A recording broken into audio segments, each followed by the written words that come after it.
akkas goonee akkam jirtu fayyaadha nagaadha baratasa akkas goonee kaane naamsina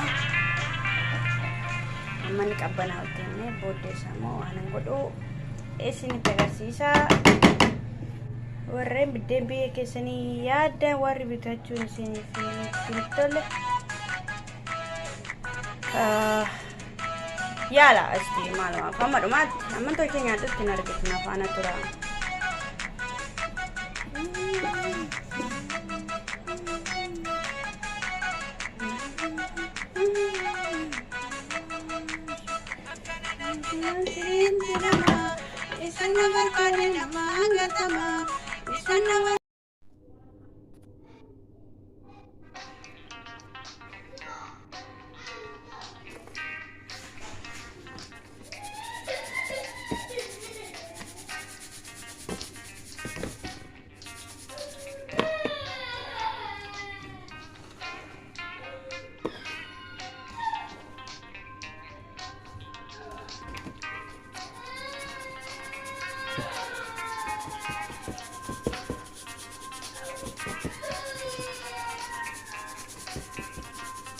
kurun kuna kampalle sini pengen dicina ya cuna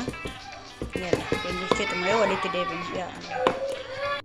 kina amma gengil cet umur ya kasida so koba kon tebda aku tekon ambu kesini habban barbadan mo ba istani kesutu dan desu aku kestaniti kana negat kowanam kese fish shoda manka tekola matinaka kaza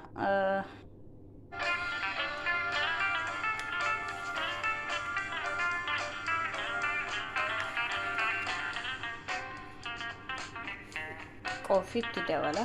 karo jiran namman taefi amanga so gite tiko so gite tiko خلاص enga mamal gona bishan itinana خلاص ba zimne bishan itinana inqadana cho خلاص em kuna kumargitan kana bishan itinake